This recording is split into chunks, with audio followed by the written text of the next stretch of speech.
Funny thing about these 501c3 charters, these clowns will say rhetoric and other things like, I don't eat off my church.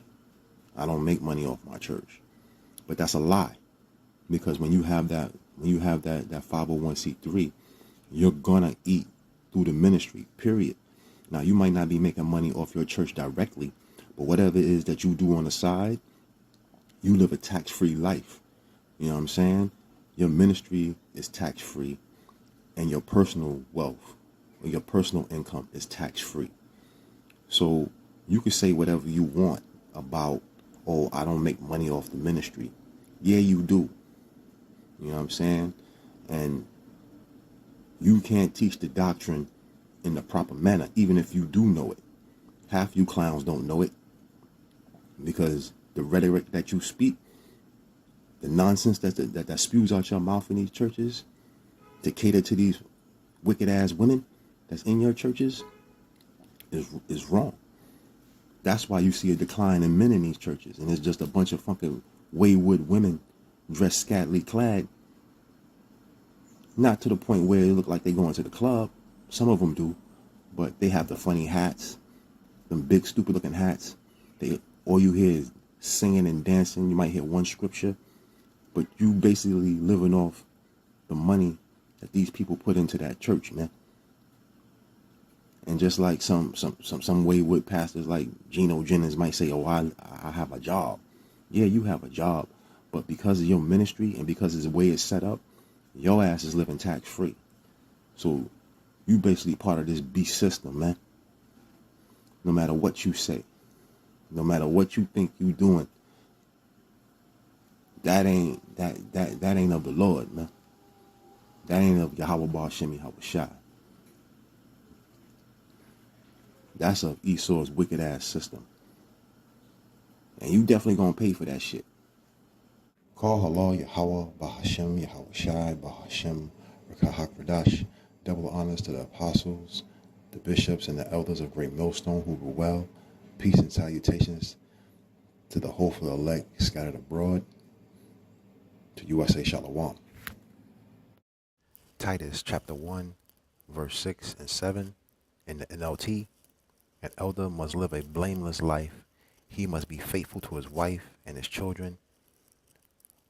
Must be a believer who don't have a reputation for being wild and rebellious. An elder is a manager of power's household, so he must live a blameless life. He must not be arrogant or quick-tempered.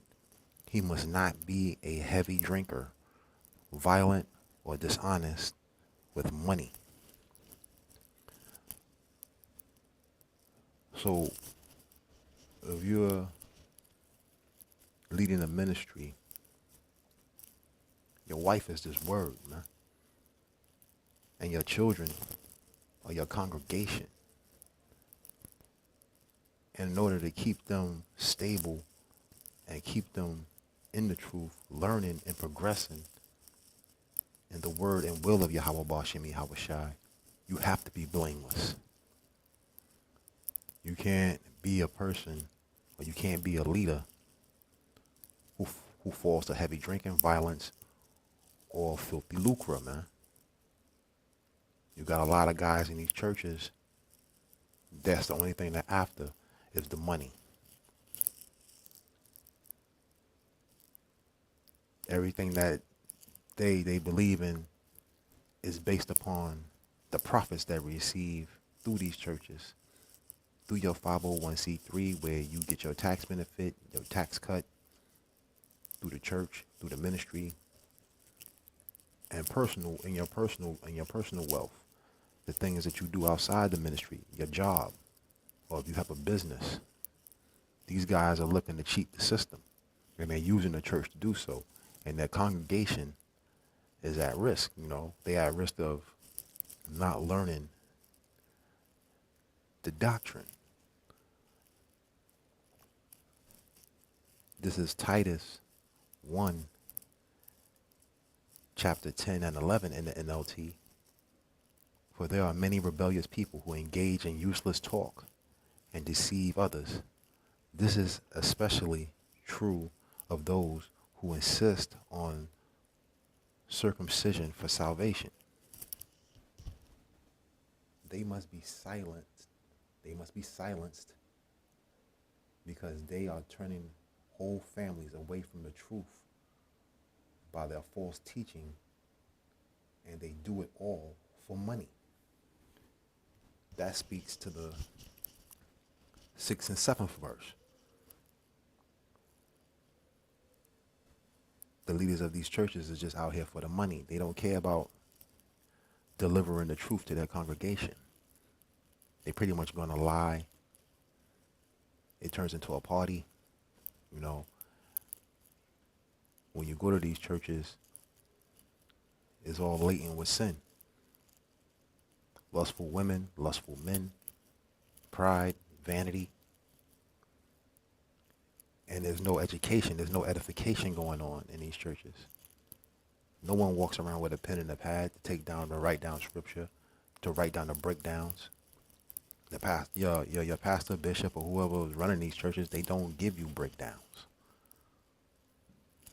They give you a verse, and then they go into these soliloquies of how they feel. It's dead wrong. That's why Hamashiach Yahushua flipped over those tables at the temple. He was mad at the way the wicked scribes and Pharisees was running the temple. They turned it into a house of merchandise, a house of merchants. That's exactly why he was pissed off, and he flipped over those tables and was whooping upon the merchants' asses. Isaiah 46 and 6. The lavish gold of the bag and weigh silver in the balance, and hire a goldsmith, he maketh it a god. They fall down, yea, they worship. That's all you see in these churches is idols. Pretty much. And that's all they worship. They don't worship the true and living God, Yahweh Bashem Yahweh Shai. They don't worship the true and living power. Their worship is money and the things that it can give you and the things that it brings you. They don't worship the word. They don't take the word as comfort. They're not serious about learning the doctrine. It's almost just it's like free time for them. It's like they come there to like, I guess, relieve the stress of a work week. They don't go there for edification.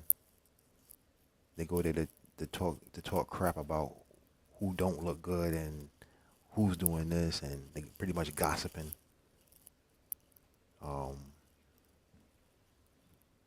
It's all about eating and talking shit. It's not about edification at all.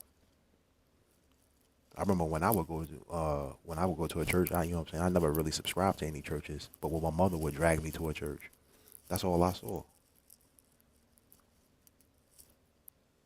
This is Proverbs 10:2. Treasures of wickedness profit nothing, but righteousness deliver us from death.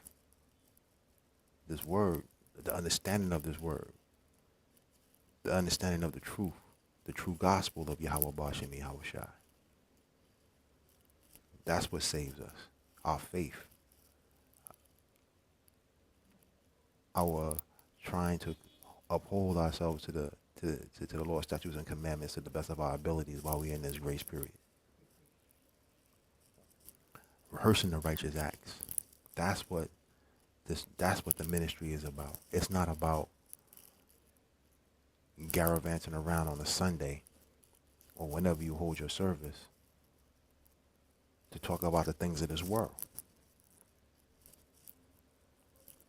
So that's wicked profit right there. That's treasures of wickedness. 1 Peter 5:2. Feed the flock of power, which is among you, taking the oversight thereof, not by constraint, but but willingly, but willingly, not for filthy lucre, but of a ready mind. This money and this beast system, the way it's set up, you're not of a ready mind. You're not of a ready heart, a ready mind. It's all about passing that pot around. How much you can get out of the people that attend your church. And you're gonna pay for that, man. You're supposed to be gathering the flock and leading them in the right direction.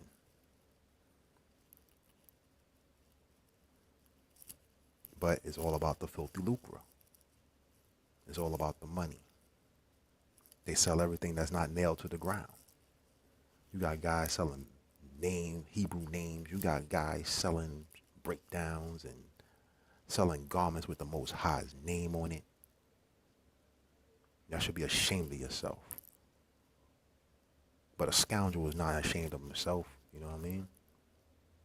He's looking at the next item he can buy to sport around, you know. But, you know, our people are silly too, because they kind of like, they take pride in looking at their church leader come through in a new Mercedes Benz or a new Cadillac dressed in the sharpest garments. So, you know, they take pride in nonsense. Hosea 12:8 in the NLT. Israel boasts, I'm rich. I have made a fortune all by myself. No one has caught me cheating. My record is spotless. Nah, it's not. Your record is not spotless. That people may not see it. But the Most High, Yahweh Bashem Yahweh Shai sees it.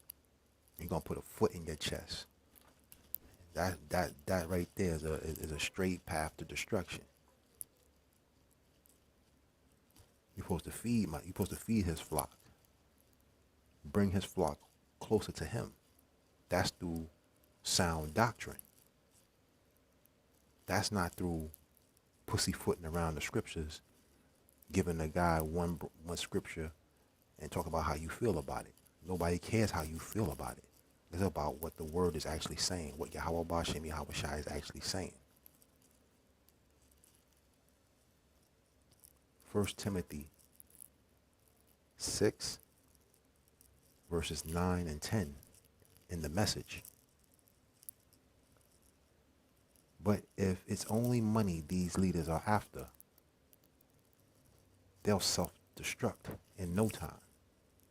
Lust for money brings trouble, and nothing but trouble. Going down that path, some lose their footing in the faith completely, and live to regret it bitterly. That goes to what I'm saying in this lesson. All these guys running around here is for the filthy lucre. They're giving you half-ass breakdowns, and they're not sincere. So when trouble actually comes, which is already here, Jacob's trouble is we in the midst of it, man. It's not full blown, but we in the midst of it, man. It's coming. It's gonna start to come down on Jake hard. And a lot of these leaders of these churches are not going into what the MOTB is. They set up as a stumbling block for many. So what you gonna do when your congregation is faced with that in that day of trouble? You gonna tell them to take it? Will you take it? Most likely, if you set yourself up as a 501c3, you're gonna take that mark of the beast, man. Especially if you're making nice money. I mean, like if you're making hundreds of thousands and millions of dollars off this thing, you're supposed to keep your business and your ministry separated, man. So if you're making money off this thing, Well, you're going to take that MOTB, because how you going to live? How you going to eat after that? How you going to keep up that lifestyle? When you supposed to be,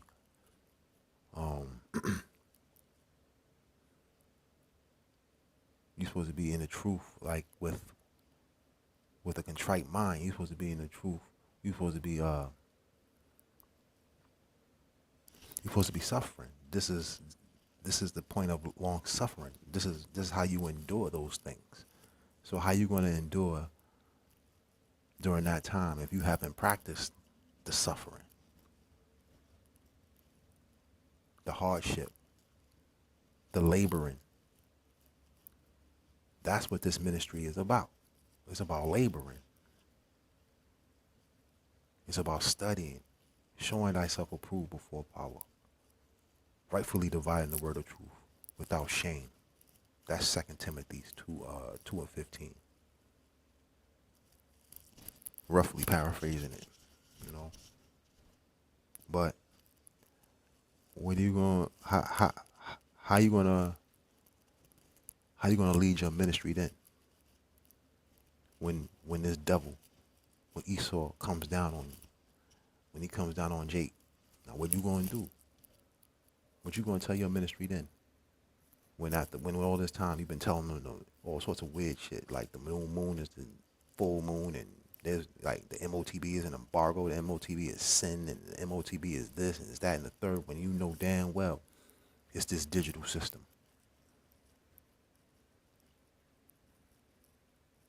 So what you gonna do when your congregation is faced with that? I hope this lesson was edifying. And with that, I'd like to give all praises, honor, and glory to Yahweh, Bahashem, Yahweh Shai, Bahashem, Wakahak Radash, Shalom.